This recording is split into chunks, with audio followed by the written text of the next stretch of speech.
대학부는 교사를 하기에는 어린 나이지만 그래도 대학부 자체적으로 교사 교육이 2달에 한 번씩 있었어요. 마침 그 시기가 왔고 저는 얼른 교사 자격을 얻고 싶었습니다. 신천지 안에서 내가 구역원이라면 부구역장이라도 뭘 하든 구역장님한테 보고하고 허락을 받아야 했는데요. 구역장님은 제가 말하기도 전에 곧 있을 복음방 교사 교육을 무조건 들으라고 했습니다. 이제 네가 부구역장보다 높은 자리를 맡을 텐데 네가 구역장이 되면 구역원들을 더 잘 가르쳐야 된다고 했어요. 또 구역원들의 전도 대상자를 피드백해주고 그들의 교사로 활동할 일이 많아지니까 교사교육 이수는 필수라고 했습니다. 당시 저희 구역장님이 약간 츤데레 스타일이셔서 만사 귀찮아하시고 한 번도 저한테 좋은 말을 해주거나 용기를 북돋아주는 말을 해주신 적이 없어서 그 말에 저는 엄청난 감동을 받았습니다. 그리고 설마 내가 곧 구역장이 되려나? 하는 행복 회로를 돌리면서 연이은 전도 실패에 지쳤던 저에게 또 다른 희망이 생겼죠. 복음방 교사라는 건 제가 처음 소꿉친구에게 영어 강사라고 소개받았던 분처럼 성경 공부를 가르칠 수 있는 사람이 되는 거예요. 신천지 내에서는 장년부, 부녀부, 청년부마다 교사 교육을 주기적으로 실시하고 그걸 합격해야지만 교사로 활동할 수 있었는데요. 당시 대학부는 20대 초반 애기들이라서 합격 기준이 조금 낮았어요. 교사 교육을 한 달 좀 넘게 하는데 그 기간 동안 포교 대상자를 찾아서 복음방 등록을 하고 2번 더 진도를 나가면 합격이었습니다. 여기서 복음방 등록이라는 건 제가 처음에 영어 강사님 만나서 OT 시간을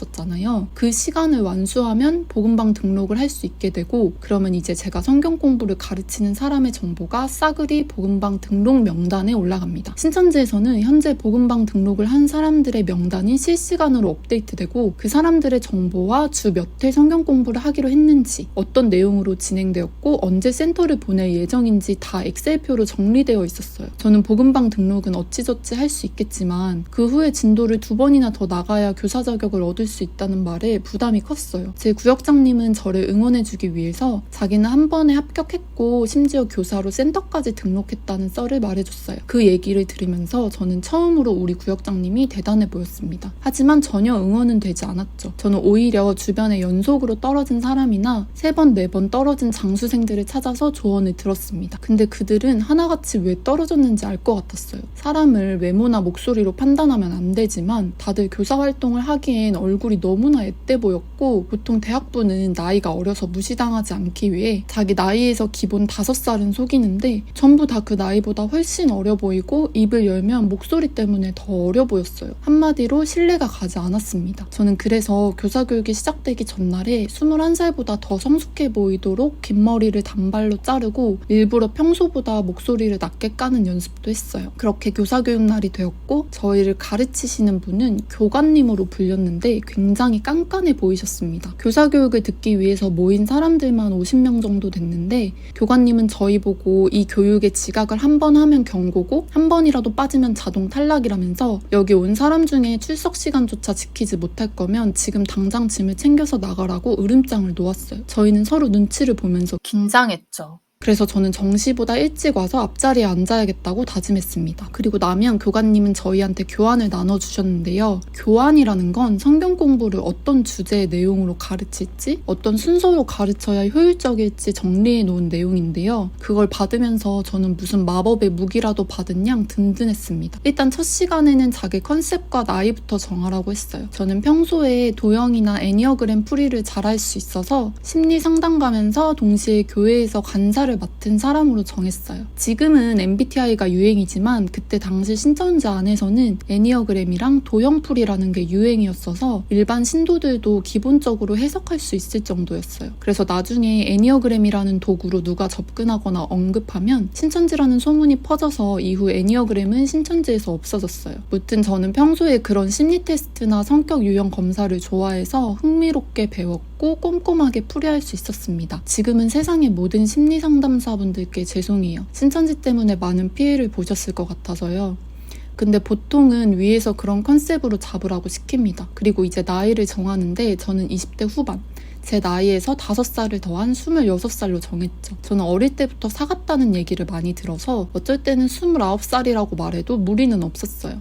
그렇게 교관님의 설명을 듣고 둘씩 짝을 지어서 교환 내용을 최대한 외우면서 스피치 연습을 시켰습니다. 저는 그 과정에서 친한 친구들이 3명 정도 생겼는데요. 둘은 저랑 동갑이었고 한 명은 저보다 1살 많은 언니였는데 저희는 서로 이 교사 교육을 수료하기 위해서 작전을 짰습니다. 서로 노방 활동을 해서 건진 사람 중에 가능성 있는 사람이 생기면 교사 연결을 서로서로 시켜주자는 거였죠. 그리고 매일 혹은 매주 과제가 있어서 밤샘을 하는 사람도 있었어요. 과제는 교사 교육 이후에 섭외자를 2명 찾아야 하거나 대학부에서 하는 노방이나 전도 활동에 참여해서 인증샷을 찍어서 내야 하기도 했어요. 저는 어떻게든 그 과제를 다 해냈고 암기력이 워낙 좋은 저는 교환을 다 외워서 저랑 친해진 무리들은 어떻게 그럴 수 있냐면서 깜짝 놀라곤 했어요. 그중 저보다 1살 많은 언니는 벌써 2번을 떨어져서 3번째 듣는 거라 저보고 좀 알려달라길래 저도 아직 교사가 아니었지만 언니를 도와주고 싶어서 끝나고 1시간은 같이 공부했어요. 그 언니는 제가 30년 살아오면서 본 사람들 중 가장 하에서 하얀 언니라고 부를게요. 이 언니는 시즌 3에서 5까지 등장할 예정이라 닉네임을 기억해주세요. 무튼 하얀 언니는 어찌저찌 교환은 다 외웠지만 나중에 복등을 못해서 결국 또 떨어지고 말았어요. 저도 어떻게든 복등을 하기 위해서 많은 사람들을 소개받았는데요. 다들 첫 만남 이후에 잠수를 타거나 대놓고 의심을 하면서 파토가 나기 시작했어요. 지금 생각하면 그분들의 소중한 시간을 뺏어서 참 죄송합니다. 부역장님은 이런 저를 보다가 특단의 조치를 내리는데요. 다들 거기서 거기인 애들끼리 소개시켜줘봤자 소용이 있냐면서 섭외자를 무슨 실험용 쥐로 여기냐고 다른 방법을 제시했어요. 당시 같은 구역인 구역원 친구 중에 과거에 저처럼 거절도 잘 못하고 우유부단한 성격을 가진 학생이 있다고 했는데요. 그 친구를 소개받아서 3번 정도 진도를 나갈 수 있었어요. 결국 교사교육 이틀을 남기고 저는 수료할 수 있었습니다. 하지만 그 친구는 점점 시간이 바쁘다면서 더 이상 성경 공부를 못한다고 거절해서 센터 등록까지는 못 갔어요. 그때는 소개해준 구역원한테 미안했지만 지금 생각하면 정말 다행이죠. 무튼 저는 21살이었지만 신천지에서 교사로서 활동할 수 있게 되었습니다. 저랑 친한 무리들 중 동갑인 남자애만 합격을 했는데요. 그 남자애는 좀 다혈질인 구석이 있어서 다혈이라고 부르겠습니다. 이 다혈이라는 친구도 훗날 시즌 3에서 5까지 등장할 예정이라 닉네임을 기억해 주시면 좋겠습니다. 무튼 처음에 50명이었던 사람들 중에 3분의 1은 자동 탈락되었고 3분의 1은 조건을 충족시키지 못해서 떨어졌고 3분의 1 정도만 합격했습니다. 저는 기분이 너무 뿌듯했지만 한편으론 걱정이 되기도 했어요. 인도자에 가망이 없는 것 같아서 교사로서 전도 점수를 따려고 했는데 제가 교사가 될 수 있게 만들어준 그 희생자분도 결국 탈락했잖아요. 내가 앞으로 신천지에서 좋은 교사가 될 수 있을지 의문이 들었어요. 근데 시간이 얼마 안 돼서 저는 앞으로 강제로라도 교사 연습할 수 있는 엄청난 기회가 생겼습니다. 바로 제가 당시 그토록 염원했던 사명을 맡게 됐거든요. 사명이라는 용어는 보통 기독교 안에서 하나님이 맡긴 특별한 임무라는 뜻으로 쓰이는데 신천지는 자기들이 진정한 하나님의 나라라고 생각하기 때문에 이 사명이라는 걸 맡으면 더욱 책임감과 자부심으로 뽕이 차오릅니다. 높은 사명을 맡을수록 더 그러겠죠. 신천지 내에서 가장 작은 사명이라고 하면 보통 구역장으로 취급하는데요.